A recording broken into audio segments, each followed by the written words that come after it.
Under the watchful eye of Casey Stoney, Lauren James has become one of the stars at Manchester United.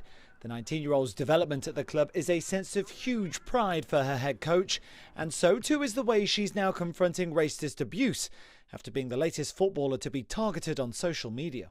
I'm really proud of her for standing up, to be able to stand up and say that I'm not accepting this, is not okay, I'm going to call it out.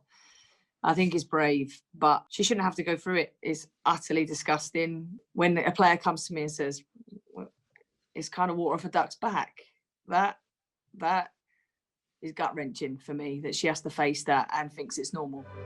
Lauren's brother Reece, who plays for England and Chelsea, has also been racially abused in recent weeks, as have 3 of Manchester United's male players.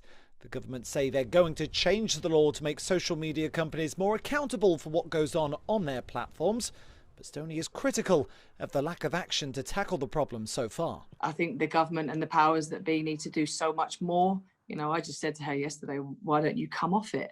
You know, protect yourself. And I think her opinion is, well, then they're winning, aren't they? We have to have a voice on these platforms, and we have to stand up on these platforms, and we have to wrap our arms around her, but also stand next to her. And sometimes if she can't have a voice, we need to be the voice for her.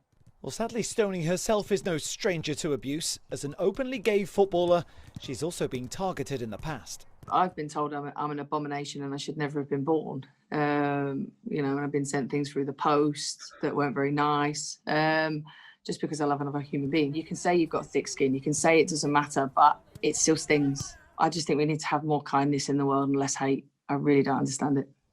That's a sentiment shared by the majority of people, and one that must not be allowed to be overshadowed by the actions of a few. David Chisnell, ITV News, Manchester.